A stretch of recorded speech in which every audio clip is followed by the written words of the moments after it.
acertar, né? Se a gente quiser acertar, a gente não... só da gente querer acertar, a gente não vai poder ser induzido ao erro, né? E tudo isso na caminhada com Deus é um grande desafio, né? Tudo isso na caminhada com Deus começa a ficar mais complicado do que o que às vezes a gente acha que vai ser no início, né?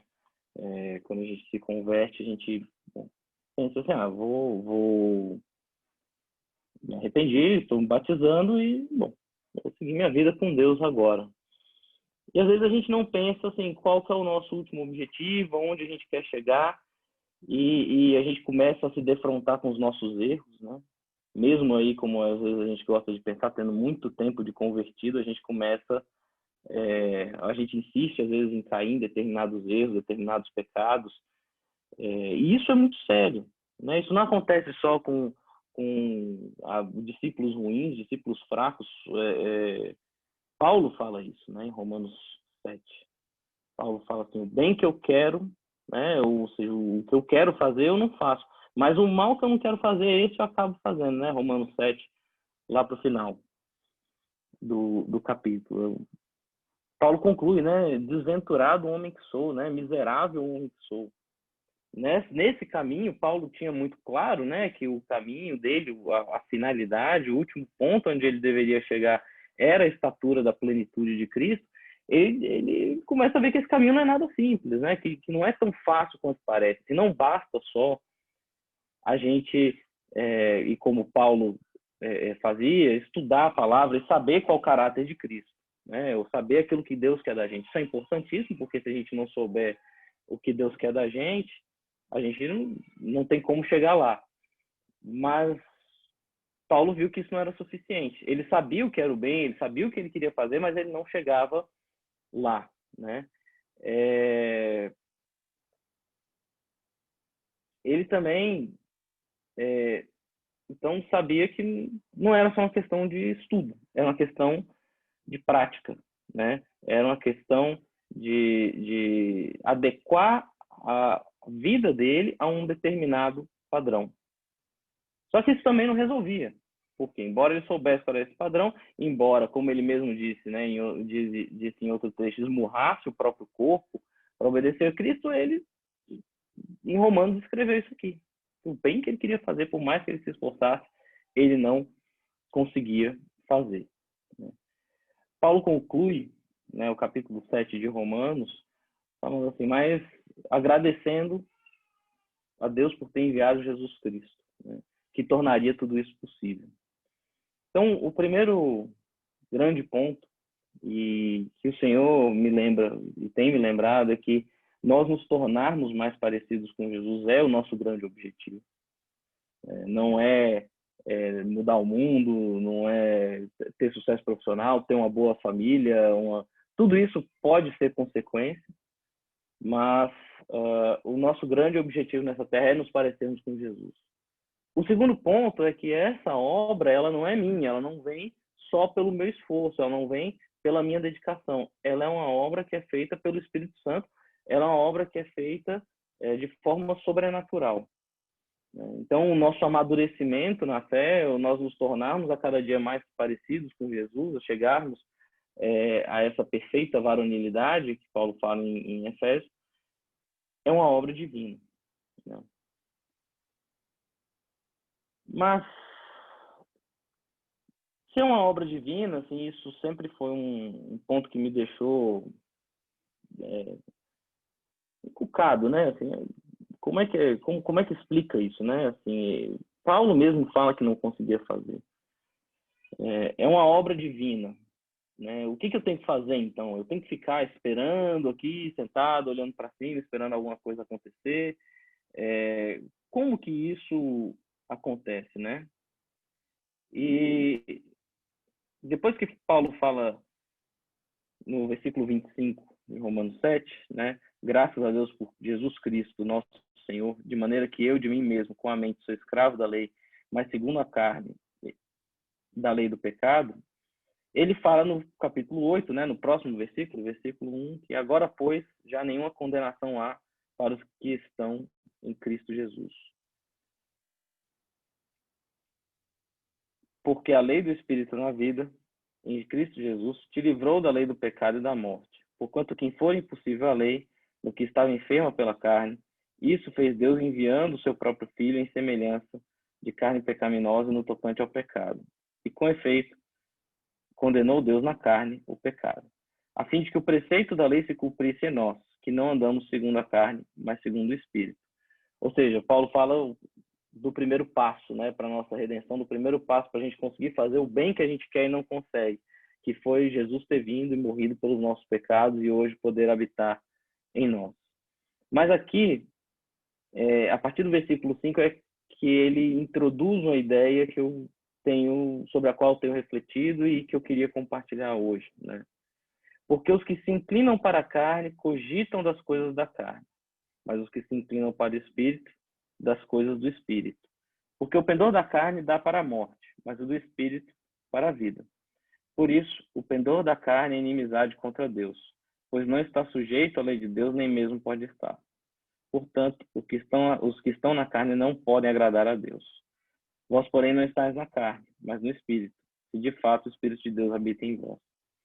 E se alguém não tem o Espírito de Cristo, esse tal não é dele.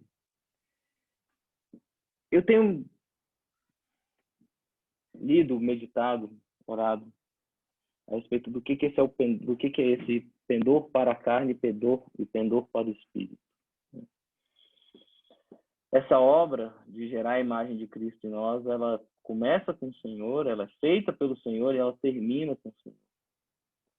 Mas nesse meio do caminho tem esse pendor para o Espírito, né? E Paulo deixa claro que nós é que pendemos para o Espírito ou pendemos para a carne, né? Essa é uma escolha que nós temos. E eu sempre tive uma ideia meio vaga do que era esse pendor para o Espírito e o pendor para a carne. E nesses últimos dias eu tenho meditado sobre alguns pontos do que podem ser esse pendor para o Espírito, né? De como nós podemos nos inclinar de fato e verdadeiramente para o Espírito, e quais são os erros, né, que nós cometemos e que nós podemos cometer nessa trajetória, de forma que esses erros venham a comprometer o nosso amadurecimento espiritual, né, de forma que nós sejamos aí para sempre crianças ou imaturos diante de Deus. Não são esses pontos que eu vou falar todos os pontos. Como eu disse, é um trabalho que está sendo feito, é uma reflexão que, na verdade, eu acho que estou começando a fazer, então acho que ainda faltam muitos outros passos. E nem são necessariamente nessa ordem que eu vou compartilhar. Isso aqui é, enfim, parte do que eu tenho lido, orado, estudado a respeito. Mas são pontos que eu considero importantes, né, sobre os quais o Senhor tem me falado a respeito dessa caminhada, né, rumo a esse alvo de nos tornarmos mais parecidos com Jesus. E o primeiro desses pontos, né, está lá em Tiago 1, de 13 a 15. Conforme a gente vai caminhando, né, com o Senhor, a gente vai tendendo a se achar melhor, né? Porque de fato o Senhor vai fazendo a obra dele em nós, nós vemos os frutos da obra do Senhor no nosso caráter, na nossa vida, e é fácil, por um lado, a gente achar que a gente está de fato melhorando, que a gente já sabe muito mais, que nós somos, que existe alguma coisa que venha de nós mesmos, né? Só que no meio dessa caminhada nós também nos defrontamos com os nossos próprios erros, né? Com pecados que cometemos, com atitudes incorretas que temos. E esse texto lá em Tiago fala o seguinte: ninguém ao ser tentado diga, sou tentado por Deus. Porque Deus não pode ser tentado pelo mal e ele mesmo a ninguém tenta.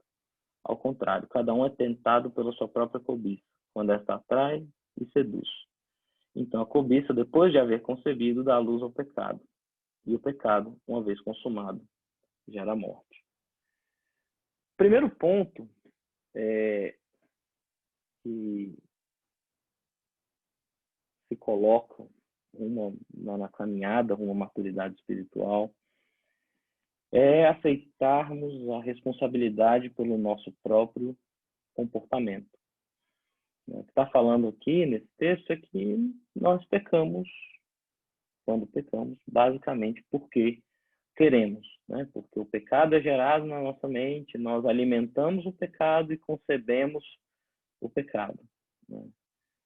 E eu gosto de começar com esse ponto. Eu acho que esse ponto é talvez assim o ponto de partida, porque ele é o primeiro ponto em que o homem erra, né? Pelo menos de forma expressa. Não na desobediência lá de Adão, mas a primeira frase que existe na Bíblia transcrita de Adão ou de um homem ou de qualquer homem é quando Deus vai confrontar Adão, porque ele tinha comido do fruto, né? E aí todo mundo conhece a história. E Adão, quando é confrontado, quando ele se sente confrontado pelo Senhor, Adão fala assim: olha, eu comi esse fruto, mas foi por causa da mulher que o Senhor me deu. Adão comeu fruto, Adão era responsável, Adão era Deus havia confiado o governo, né, inclusive sobre a mulher e sobre a terra como um todo a Adão, mas Adão preferiu comer o fruto. E a primeira atitude de Adão diante da confrontação, né, do fato de que ele tinha comido o fruto, foi dizer o seguinte: olha, Deus, não é culpa minha não, a culpa é dessa mulher, né? Foi a mulher que me convenceu, que por sinal quem me deu foi o Senhor. Então, se Adão, numa frase, ele tira a culpa dele, né, coloca na mulher e em Deus ao mesmo tempo. A gente acha que, assim, talvez de forma ingênua, que depois que a gente se converte, a gente vai parar de fazer isso. Mas eu posso falar, pelo menos no meu caso, que cada vez para mim a tentação é maior. Quanto mais eu caminho com o Senhor, mais eu me sinto tentado a, quando eu erro, a culpar as circunstâncias. Na verdade, eu me torno até melhor em culpar as circunstâncias, em culpar as pessoas, em justificar o meu erro, em explicar por que eu errei, porque naquele caso tinha isso. Cada vez mais eu vou perdendo aquela simplicidade de me ajoelhar e falar: Deus, eu pequei, né? Como Davi fala, né? Lá no Salmo, quando ele pega, ele fala: Deus, eu pequei contra ti e contra ti somente.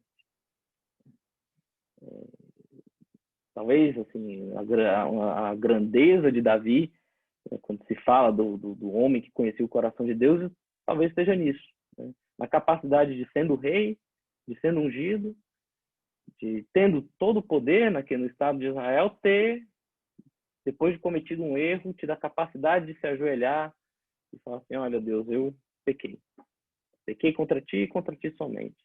Não interessa o que as pessoas vão falar de mim, não interessa como vão me julgar, nem a minha consciência. Eu pequei contra ti. Então, é uma atitude diametralmente oposta à de Adão, né? Que não, olha, Davi, se a gente for pensar, e aí eu estou falando do episódio em que Davi avista uma mulher, se sente tentado, né? Uma mulher casada, ele vê essa mulher se banhando, se sente tentado e manda o marido, basicamente resumindo muito a história, todo mundo conhece, manda o marido da mulher lutar na trincheira, na primeira fileira, e o marido da mulher acaba morrendo. Davi podia falar assim: olha, Deus, eu não fui atrás de ver aquela mulher. Ela se apresentou para mim, foi o Senhor que mostrou aquela mulher para mim. Você vê como eu sou bom em inventar desculpa, né? Eu olho para a situação de Davi e já começo a pensar nas desculpas que provavelmente eu inventaria se fosse confrontado, né? Olha, o cara, o marido dela era guerreiro. Eu podia, o cara era bom, ele não podia ter, não fui eu que matei o cara, não peguei uma arma e fui lá e matei o cara. Davi tinha todas essas desculpas para dar. E não deu. Davi se olhou e falou: Deus, pequei contra ti somente. Então, para mim, eu considero esse o ponto de partida, né? Assim, porque é o ponto de partida para a nossa conversão, mas é o ponto de partida para a gente seguir amadurecendo e buscando se parecer mais com Jesus. É encarar a responsabilidade dos nossos atos, né? E a gente vê uma tendência preocupante hoje em transformar pecado em doença, em culpa social, enfim, o que quer que seja. E vem uma tendência, um erro perigoso para o outro extremo também. De falar assim: olha, você é responsável pelo seu pecado e você vai ter que resolver o seu pecado. E isso não é verdade. Assim, a nossa santificação é uma obra do Espírito Santo. Mas essa obra do Espírito Santo, que não sou eu que vou fazer, ela começa com eu reconhecendo a minha culpa, eu reconhecendo que eu peco até hoje, depois de 10, 15, 20 anos de batizado. Quando eu peco porque eu quero. Né? Vale, sei lá, para a questão conjugal, vale para quando eu me iro no trânsito, vale para quando eu minto, vale para quando eu tenho pensamento impuro, vale para tudo isso. Né? Mas a nossa capacidade, infelizmente, de pensar, de criar desculpas, infelizmente, ela só aumenta. Por isso que eu considero esse o ponto de partida. Bom,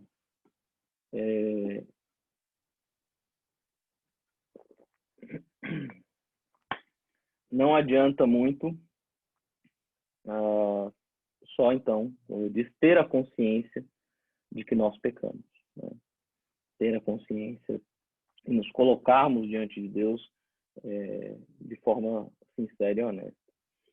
Isso me leva ao segundo ponto, que está lá em Filipenses 4, de 8 a 9. Né? Como, então, me livrar do pecado? Como, então, às vezes quebrar um ciclo, né? Às vezes existem pecados, sei lá, mentira, vaidade, pensamentos, enfim, impuros, ira. Como me livrar disso, né? O que nós podemos fazer, já que é a obra do Espírito Santo? Filipenses 4, de 8 a 9, para mim, dá um dos maiores insights nessa luta, um dos passos mais interessantes, né? Nessa luta, que tá lá, que é o seguinte: finalmente, irmãos, tudo que é verdadeiro, tudo que é respeitável, tudo que é justo, tudo que é puro, tudo que é amável, tudo que é de boa fama, se alguma virtude há,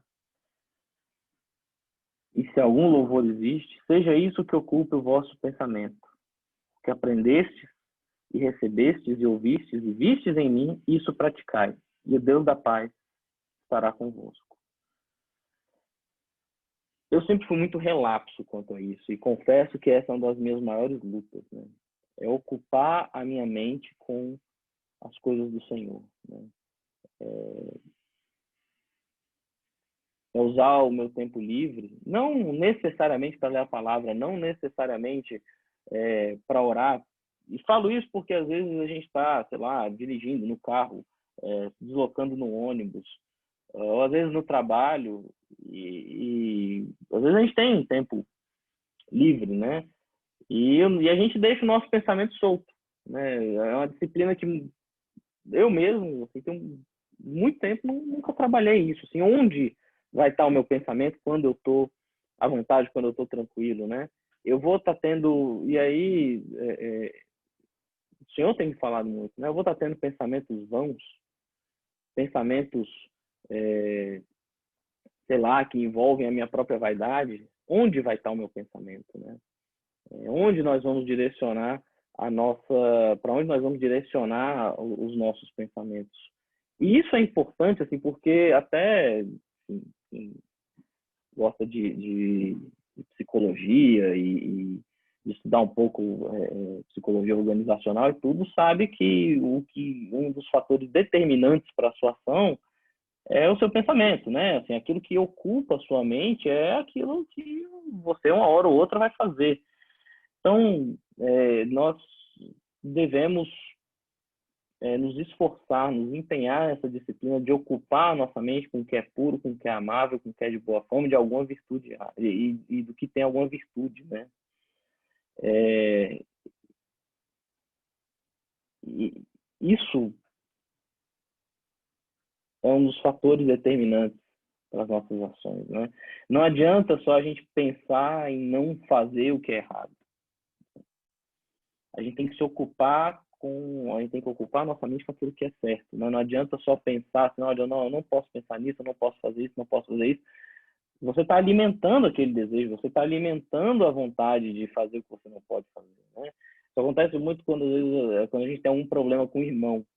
né? E ao invés de pensar e de colocar a nossa mente na reconciliação com aquele irmão, a gente fica pensando naquilo que o irmão disse para a gente, no que o irmão, na forma como o irmão nos ofendeu, no que a gente deveria ter dito, né? De réplica, a gente começa a brigar com o irmão na nossa cabeça, né? E ganhar a discussão do irmão na nossa cabeça. Será que isso é de boa fama? Qual que é a virtude que existe nisso, né? Então, e falo isso porque é um desafio para mim também. Colocar a nossa mente naquilo que é bom, naquilo que é aprovado diante do Senhor. E um outro erro aqui, um outro cuidado que nós temos que ter é que, assim, isso aqui não é, sei lá, só um pensamento positivo, né? Pensar em coisas boas, né? Coisas boas acontecem a quem tem bons pensamentos, pensamentos positivos, e não é nada disso. Assim, o que é positivo é o que a Bíblia diz que é positivo. Né? O que é positivo é, muitas vezes, de acordo com a Bíblia, nos humilharmos, sofrermos o dano, não nos vingarmos, e isso pode não ser assim a ideia mais precisa de pensamento positivo. É ocupar a nossa mente com aquilo que nós sabemos que Deus aprova, né? Aquilo que nós sabemos que é aprovável diante do Senhor, quer refletindo nas coisas lá do alto, quer diante de situações nas quais às vezes nós ficamos pensando, e às vezes nós nos damos aí, como esse caso de uma discussão, de um problema que nós podemos ter tido com o irmão, e nós nos damos liberdade para o nosso pensamento voar solto. Né? Nós nos focarmos, né? Pensarmos naquilo que agrada ao Senhor. Nessa mesma linha, né, um outro ponto que é importante, né, nesse processo de amadurecimento é nós mantermos firmes o nosso chamado, a nossa esperança. Né? Como assim? Né? Recapitulando, né? Primeiro ponto é nós aceitarmos que nós erramos porque nós queremos, né? Admitirmos isso. Aceitarmos que ainda somos imperfeitos, basicamente por uma questão nossa, né? Porque nós cobiçamos. Depois, né, na luta contra o pecado, nos ocuparmos a nossa mente com as coisas lá do alto. E o terceiro ponto é não perdermos de mente o nosso objetivo, né? Quando a gente, enfim, em várias situações de trabalho, a gente tem que lidar com isso, né? Às vezes a gente tem um projeto grande no trabalho, tem que chegar a um resultado final, ou, enfim, para quem estuda, né, quer passar no vestibular, quer passar no concurso, você tem um grande objetivo no final. O ser humano, ele é programado para só ter ações que não são prazerosas ou que envolvem um nível de disciplina quando ele pensa no objetivo final, né? A pessoa quer passar no concurso, quer passar no vestibular, quer concluir um projeto no trabalho, a gente sabe disso, a gente sabe que a gente tem que ficar se lembrando do nosso objetivo. E enquanto a gente usa essa, vamos dizer assim, essa estratégia, né, para uma programação terrena, ela, na verdade, está na nossa própria natureza, né, do ser humano. E a prova disso é que a Bíblia fala isso desde antes de existir qualquer teoria da administração, desde antes de existir concurso público, ou qualquer outra coisa dessa. E por que isso é importante? Porque nós não só vamos aceitar as disciplinas espirituais, ou só vamos aceitar sofrer o dano, ou não sucumbirmos ali a algum prazer passageiro, se nós nos lembrarmos recorrentemente do nosso objetivo, né? E não só do nosso objetivo, que é nos parecermos com Jesus, mas a esperança que esse objetivo traz, que é termos a vida eterna em Cristo. Nós só vamos, e aí você pode pensar no que você quiser, ler a Bíblia todos os dias, orar todos os dias, eu só vou amar a minha mulher, eu só vou corrigir os meus filhos todos os dias e vou perseverar nisso, se eu me lembrar recorrentemente que eu corrijo o meu filho ou que eu me dou em amor pela minha mulher, não só por conta de uma eventual recompensa terrena, que pode ter ou pode não ter, mas porque eu amo ao Senhor, porque eu quero me parecer mais com Jesus e porque ele nos prometeu a vida eterna, né? Uma vida eterna plena nele, né? Eu gosto sobre esse ponto do texto de Hebreus 12, 1-2, é um texto que nós costumávamos ler com mais frequência e, enfim, por questões aí de foco, né? A gente acabou, acho que já tem um tempo que nós não lemos esse texto, né? Pelo menos eu não me deparava com ele. E eu falo que é um texto que durante muito tempo, nós catequizávamos, né? Nós memorizávamos esse texto e faz muito sentido memorizar esse texto, né? Porque ele tem vários elementos importantes para o nosso amadurecimento com Deus e fala de forma muito contundente dessa nossa esperança, né?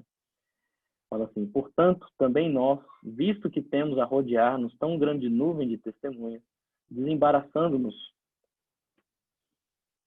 de todo o peso do pecado que tenazmente nos assedia, corramos com perseverança a carreira que nos está proposta, olhando firmemente para o autor e consumador da fé, Jesus, o qual, em troca da alegria que lhe estava proposta, suportou a cruz, não fazendo caso da ignomínia, e está sentado à destra do trono de Deus. Né? É muito preciosa essa carreira, né? É muito preciosa. É muito precioso poder olhar para o autor e consumador da nossa fé, né? Nós temos aonde chegar, nós temos com quem nos parecer, nós temos um parâmetro, né? E Jesus passou por isso também, suportou a cruz que lhe estava proposta, né? Ele tinha uma missão para cumprir. E em troca dessa plenitude, em troca de correr, né? de chegar a esse fim, ele suportou toda a dor e toda a ignomínia. E hoje nós temos esperança por causa dele, né? É isso que deve ocupar o nosso coração, né? Então, quando eu cometo um erro, né? Quando eu peco, eu me arrependo, eu assumo a responsabilidade, eu busco, né, para não voltar a cair naquele erro, ou para não naufragar na fé, para não criar uma má consciência, eu busco ocupar minha mente com as coisas lá do alto, e eu faço isso porque eu tenho um Deus que me ama, que mandou o seu próprio filho, que se sacrificou na cruz por mim e que nos promete a vida eterna nele, né? Nos promete a vida eterna plena. Mas aqui também tem um risco, né? Quando a gente pensa na esperança. O texto de Hebreus é muito claro, é olhando firmemente para o autor e consumador da nossa fé, Jesus, né? Ou seja, o nosso fim, o nosso objetivo é Jesus e mais nada, Jesus e ponto. E um dos grandes perigos aqui, dos erros, ou seja, daquilo da possibilidade de quem está querendo acertar, errar, é colocar Jesus mais alguma coisa. O meu objetivo é ser parecido com Jesus e, enfim, ser ajudar os pobres, por exemplo. Algo que é bom, algo que é um mandamento do Senhor. Eu posso conseguir ajudar os pobres ou não. Eu posso ter sucesso nessa empreitada de ajudar os pobres ou não. Eu posso simplesmente não conseguir. Posso ficar doente, né? Como nós estamos vendo aí na pandemia, a gente vê o tanto que é frágil a nossa saúde, o tanto que um detalhezinho na nossa saúde pode aí comprometer não só a nossa saúde, mas a saúde de boa parte dos seres humanos do planeta. A gente vê o tanto que isso é frágil. Então, assim, eu posso não conseguir ajudar os pobres. E aí? Eu não vou ter cumprido o projeto de Deus? E eu falo isso é importante, assim, porque num dado momento, principalmente quem cresceu na igreja, foi jovem, assim, recebeu uma promessa de que o seu chamado era mudar o mundo, né? De que o seu chamado era converter o Brasil, era converter a sua cidade, tudo isso pode ou não pode acontecer. De novo, se nós olhamos firmemente para o autor e consumador da nossa fé, a gente vai fazer o que tem que fazer, né? Com perseverança, com fé. Mas se a gente adiciona qualquer outra coisa, pode acontecer a falta de esperança. Eu posso não conseguir ajudar os pobres do jeito que eu quero, eu posso não conseguir engajar, sei lá, a congregação para proclamar do jeito que eu quero, eu posso não mudar o Brasil, não mudar o país. E isso é muito grave, assim. Por muito tempo eu achei que, não, tudo bem, deixa o pessoal achando ali, às vezes, misturando Jesus com alguma outra coisa no propósito eterno, que pelo menos está ali, está fazendo, é melhor do que se não tivesse, né?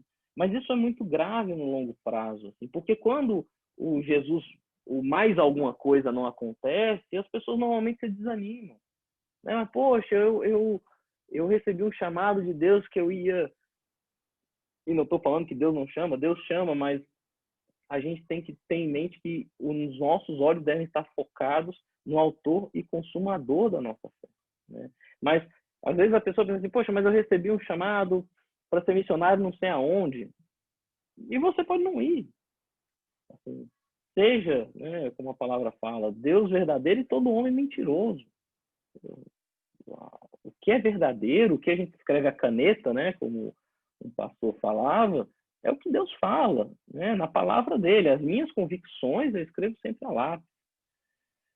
É muito perigoso isso, né? E é muito perigoso não é porque eu sou um teólogo chato, eu nem sou teólogo, talvez seja chato, mas não sou teólogo, né? É porque isso gera desânimo na frente, é porque isso lá na frente, quando o mais alguma coisa não acontece, a gente confunde esse mais alguma coisa com Jesus e acha que Jesus não aconteceu.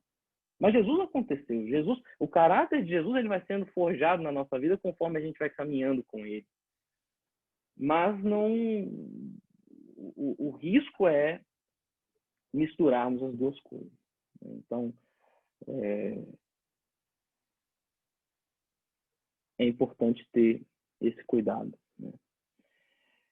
Mas seguindo, então, né, nesses pontos que eu elenquei aqui, e assim, também não quero avançar demais no tempo, e acho que sobre cada um desses pontos aqui há muito ainda que se refletir, e acho que, como eu disse, né, é um trabalho que está sendo feito, é uma reflexão que eu venho fazendo, mas que eu, de alguma forma, queria compartilhar com vocês aqui hoje. Mas nesse caminho de nos defrontarmos com quem nós somos, de termos coragem de assumir os nossos erros, de ocuparmos a nossa mente, então, com aquilo que vem lá do alto, com os valores, né, com aquilo que é de boa fama, com aquilo que é virtuoso perante o Senhor, olharmos para as nossas atitudes diárias, né, de disciplina ou de renúncia, com um olhar interno, com um olhar eterno, né, pensando no nosso último objetivo, vem um outro componente, que é uma necessidade que nós temos, mas é uma necessidade e que nós devemos suprir, e que nós só conseguiremos suprir plenamente da forma como Deus coloca, mas ainda assim é uma necessidade, né? Que é a que nós temos de nos relacionarmos, de vivermos, né, em relacionamentos e de amarmos e de sermos amados, né? Sobre isso eu queria ler Efésios 4, 15 e 16.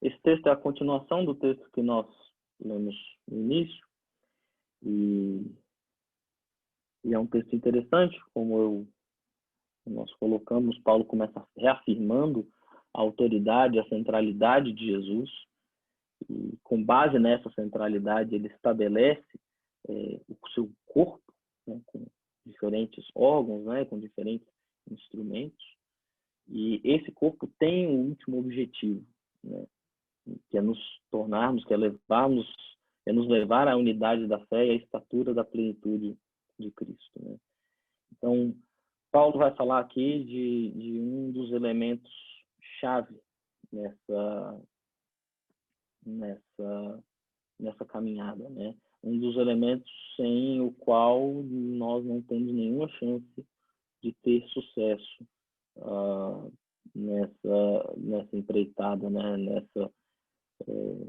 Nesse objetivo. E eu vou explicar por quê, né? Assim, como a obra não é nossa, mas por que se a gente se não tiver esse elemento, a gente não pode ter sucesso, né? Porque, como Paulo fala no texto que nós lemos lá no início, o instrumento de ação de Deus, o corpo de Deus, a mão de Jesus, né, para tratar a nossa vida e para nos levar à perfeita varonilidade, é a igreja. E é aqui que eu quero chegar lendo o texto. Mas, seguindo a verdade em amor, cresçamos em tudo naquele que é o cabeça, Cristo, de quem todo o corpo, bem ajustado e consolidado pelo auxílio de toda a junta, segundo a justa cooperação de cada parte, efetua o seu próprio aumento para a edificação de si mesmo em amor. Nós só conseguimos chegar, né, à estatura da plenitude de Cristo se nós soubermos, se nós conseguirmos participar do corpo de Cristo, né, e cooperarmos para a sua edificação em amor. A vida cristã, ela foi criada, ela foi feita, ela foi desenhada por Deus, ela foi, né, instituída para ser vivida em família, para ser vivida em comunidade.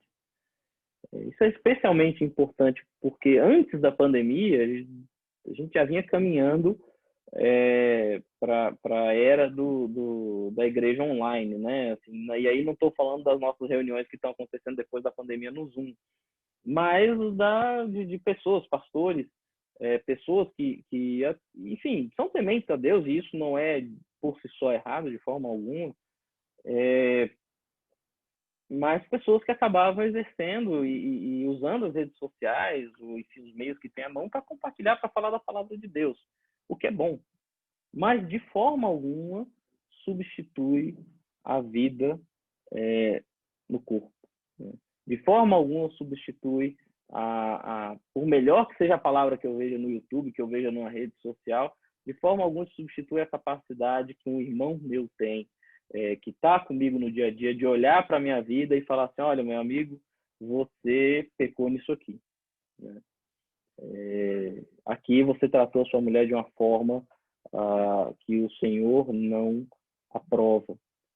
Não substitui o fato não substitui eu, que erro, chegar para esse mesmo irmão, para esse discipulador, para esse pastor, para essa pessoa que tem um cuidado, que me vê no dia a dia e fala assim, olha, eu errei.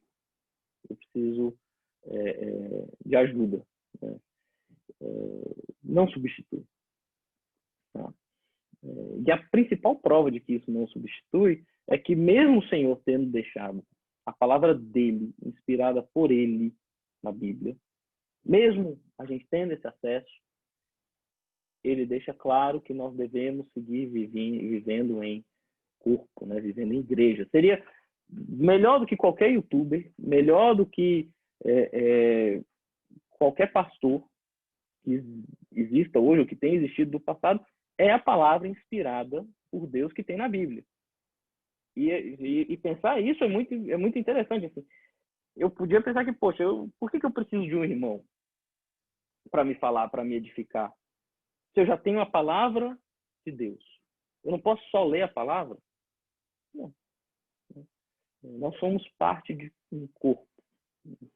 E esse corpo trabalha para a sua edificação.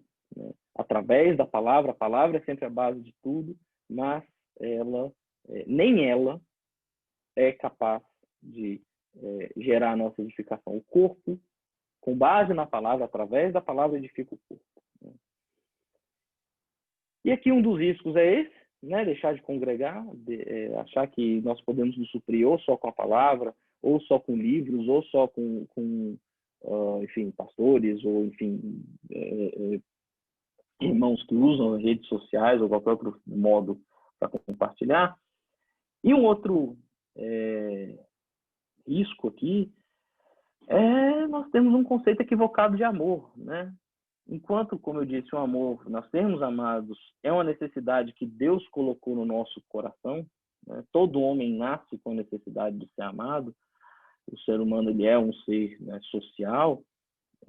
Esse amor, essa necessidade, ela só é preenchida primeiro pelo Senhor, que nos ama incondicionalmente, que é o único ser capaz de verdadeiramente nos amar de forma incondicional, né? Nós aqui na Terra vamos aprendendo a ser misericordiosos e a amar de uma forma, vamos dizer assim, mais incondicional conforme vamos amadurecendo, mas o único ser capaz de nos amar plenamente no nosso pecado, diante da nossa revolta de forma incondicional, é Deus. Né? E depois disso, e, na verdade, através disso, né, por meio desse amor, ou seja, do amor do cabeça, é que vem o amor do corpo, né, da família. Então, nós só vamos ser plenamente supridos se buscarmos nos amar com essa forma de amor que é um dom de Deus, como a palavra coloca, né? E um outro risco grande é que a vida em corpo ela envolve sacrifícios, envolve sofrer danos, envolve renúncia, né? E se eu tenho um conceito errado de amor, de ser admirado, de ser cuidado, de ser adulado, eu não vou aguentar viver em igreja. Porque, assim, aí eu não vou dizer nem felizmente nem infelizmente, mas essa é a realidade. Quanto mais próximos nós somos, mais doloridas são as feridas, né? E isso envolve renúncia, envolve perdoar. Todo esse caminho que eu estou tratando, que é um caminho que eu tenho que seguir para mim e seguir e ajudar os meus outros irmãos a seguirem. Então, é um desafio, né? Não é fácil.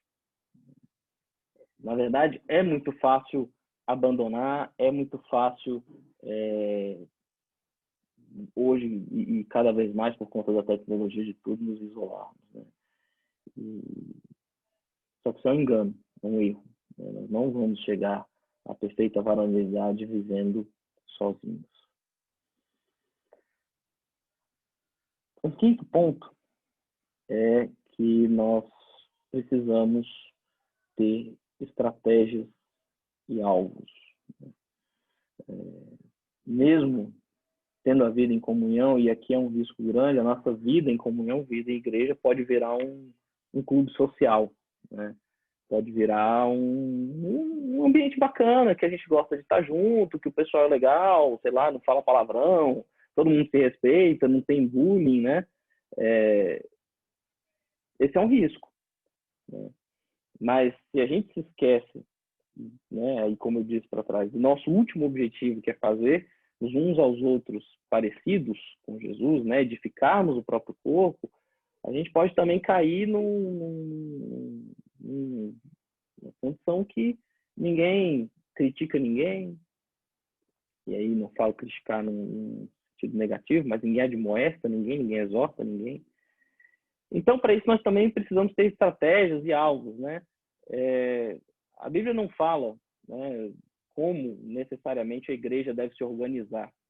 Tem que ter o vínculo de discipulado, tem que ser grupo caseiro de tantas pessoas, não fala isso, mas tem que ter alguma estratégia, né? Tem que ter algum alvo, tem que ter alguma meta, tem que ter algum como. O mesmo Jesus que subiu aos céus, né, depois de ter sido morto e ressurreto, ele estabelece, ele cuidou de organizar a igreja, ele cuida, né? O Espírito Santo cuida até hoje de dar dons diferentes para cada um dos irmãos para que isso aconteça e para que haja essa organização, para que haja esse governo, né? Mas, e aí só para reforçar isso, eu queria ler com vocês 1 Coríntios 9, versículo 24 a 27.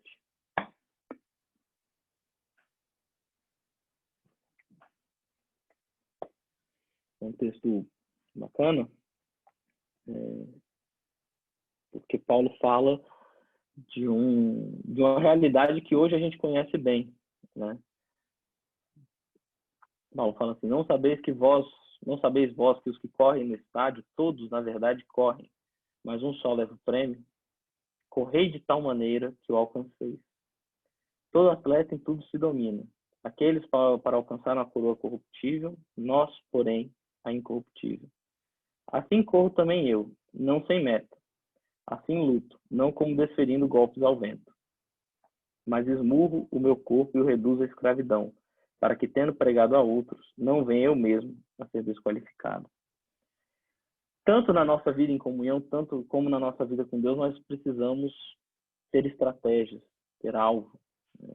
Precisamos ter, como diziam aí os mais antigos, ter disciplina, né? Exercitar essas disciplinas, a leitura da palavra, a oração. E eu tinha falado, por último, da vida em comunhão. Também é uma disciplina, ela também precisa ter algum tipo de estratégia, né?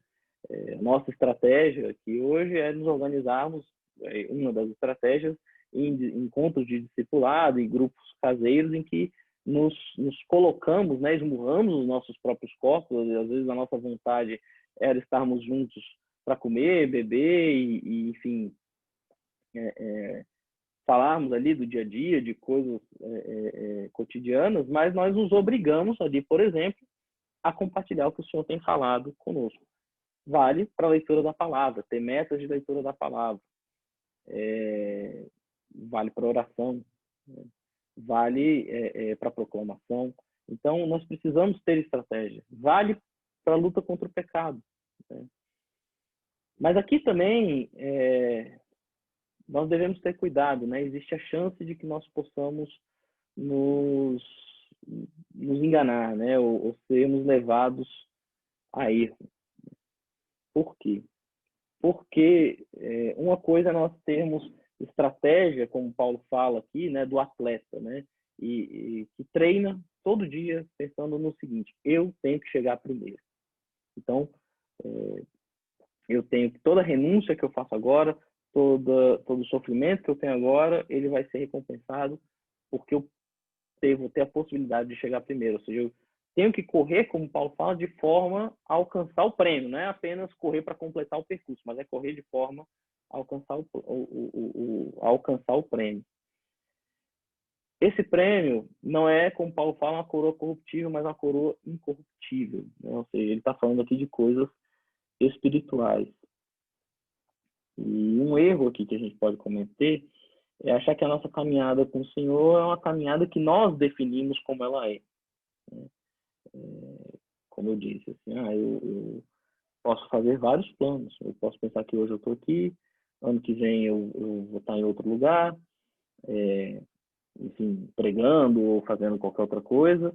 Mas quem define isso é o Senhor, né? De novo, aqui não, e aí já estou me alongando um pouco, mas até Paulo teve planos frustrados pelo Senhor, né? Ele pretendia ir pregar num lugar e ele fala assim: olha, eu não consegui, Deus não deixou eu ir pregar, né, em tal cidade, eu tive que ir para outra. O que isso quer dizer? Que nós não podemos também nos tornar escravos das nossas estratégias e dos nossos alvos, né? Mais ou menos a gente pensar assim: olha, eu já tenho um grupo caseiro para compartilhar a palavra, não precisa ficar falando de Deus o tempo todo, né?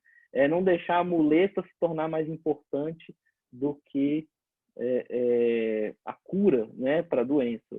Um aleijado que tem uma muleta, é oferecida a ele a oportunidade de ser curado, e fala assim: ah, não, tá bom, já tenho a minha muleta aqui, tá bom demais, eu vou andando de muleta enquanto eu precisar.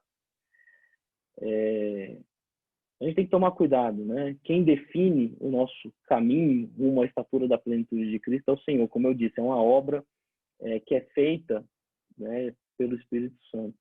Mas nós temos que aí buscar, né, formas de nos inclinar para o Espírito e não para a carne.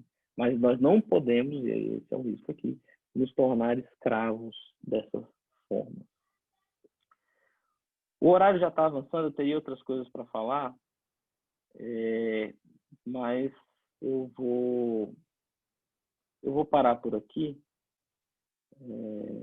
até para não tomar muito tempo, esse formato cansa um pouco, mas eu queria deixar esses pontos de reflexão com vocês.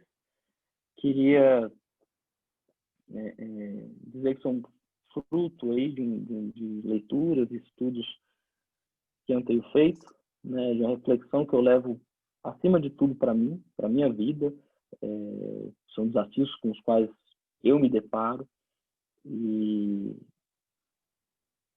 mas que o Senhor tem suprido, né? O Senhor tem falado. E eu queria só orar rapidinho para concluir, depois passo a palavra. Pai Santo, graças te damos, Paizinho, porque a tua obra em nós, ela decorre da tua misericórdia, da tua bondade, da tua benignidade, da tua paciência, da tua longanimidade. Ela não decorre do nosso mérito, do nosso esforço. Ela decorre do teu amor, Pai Santo. Te dou graças, Pai, porque podemos, mesmo diante de tempos tão difíceis, nos reunir para compartilhar dessas coisas, Pai Santo. Eu clamo pela minha vida, pela vida dos meus irmãos, para que o Senhor tenha misericórdia de nós, Pai Santo. Nos ensine a olhar desta forma para a nossa caminhada, para o nosso dia a dia. Clamo, Pai Santo, que o Senhor mantenha acesa em nosso coração a tua esperança. A esperança de uma vida eterna em ti, de uma vida eterna plena. Teu nome, Pai Santo. Amém. Amém. Amém.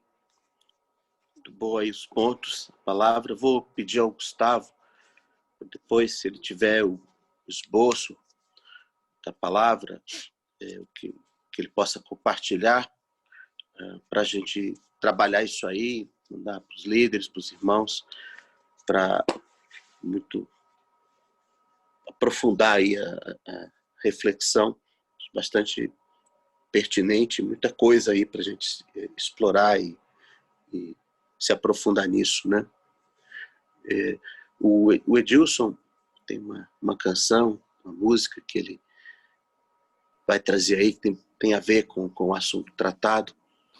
Então vou passar aqui para o Edilson, depois a gente tem a nossa lista de oração para compartilhar, e aí vamos caminhando aí para o final do nosso encontro. Fernando, Deixar agora então com o Edilson. Fernando, posso falar rapidinho? Pode ser, Alfredo, pode falar. E Márcia também quer dar um testemunho. Mas sobre essa palavra do Gustavo, né? Muito importante, uma palavra importante para o nosso dia a dia, para a nossa vida. Eu queria só destacar um ponto, porque quando Paulo ele fala, né, que